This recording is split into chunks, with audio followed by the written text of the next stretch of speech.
This is Realme 10, the latest smartphone from Realme that features a stunning 90Hz Super AMOLED display, a massive 5000 mAh battery, a 15-megapixel rear camera with some AI features, as well as a MediaTek Helio G99 chipset. So, for about $229, is the Realme 10 any good? Let's find out in this video.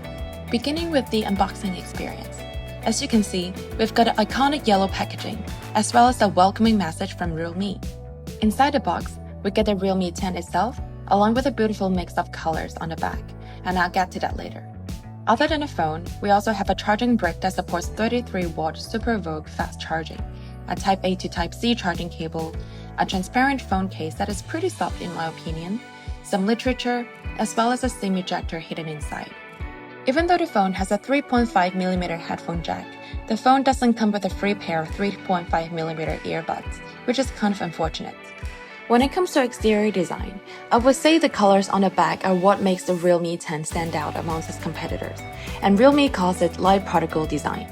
There are two color versions for the Realme 10, Clash White and black colors, and you'll see why it is called Clash White when you see the phone in real life.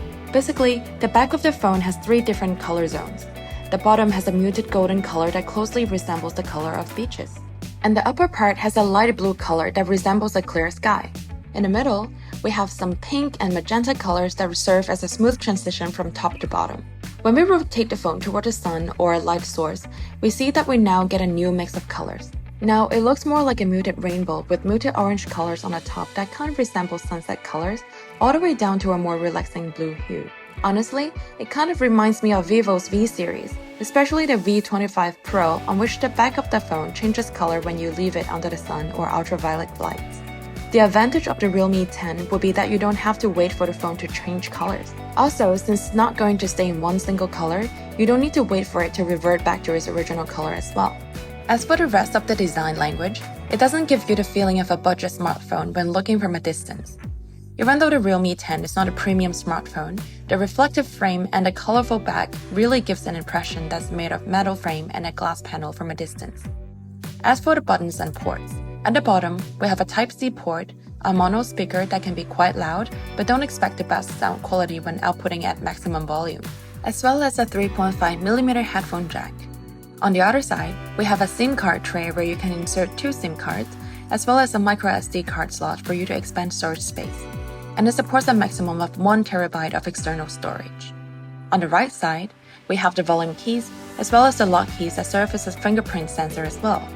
If you look closely, you will notice that the lock key doesn't protrude like the volume keys, so I guess it will be easier to distinguish between the two buttons.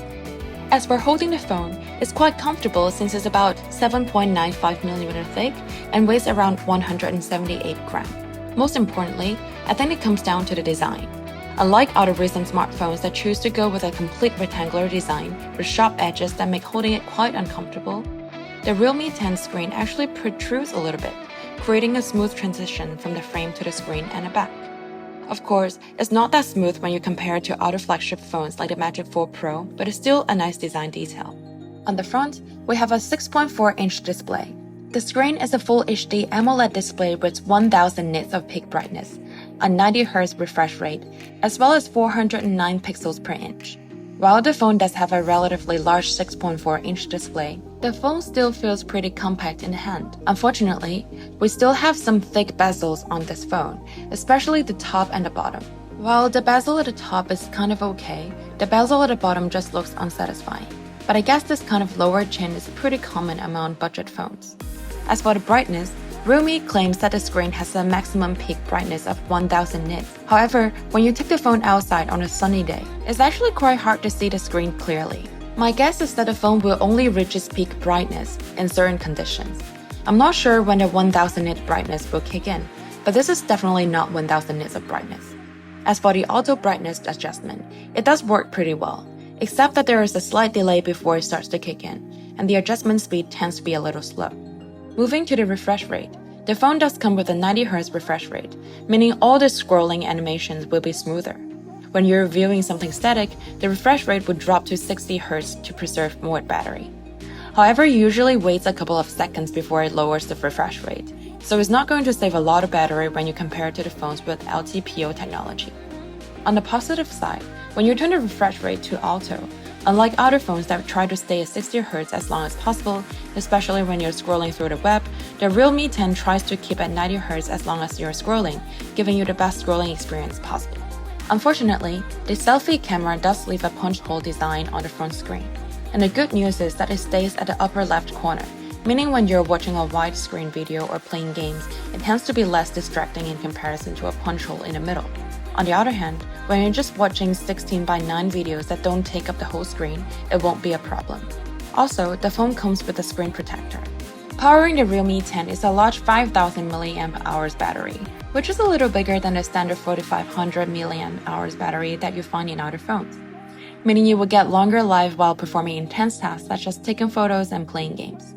When you do run out of battery, the Realme 10 also supports 33-watt Super fast charging, and you can get around 50% battery life with a 28-minute charge. It's not the best fast charging function on the market, but still pretty handy in certain situations. As for the processor, we have a MediaTek Helio G99 chipset, which is a 6nm processor. Also, while most phones have a maximum of 12GB of RAM, the Realme 10 has a maximum of 16GB of RAM, which is quite interesting. As for storage, the phone comes with a maximum of 256GB of internal storage and 1TB of expandable storage. As for gaming, the phone can handle some light and casual games, but for intense games that requires a ton of graphic processing, it would be quite challenging. I also tried out Genshin Impact on this phone and found that it's kind of playable. Turning down the setting does help a bit, but don't expect to play and enjoy Genshin Impact smoothly on this phone.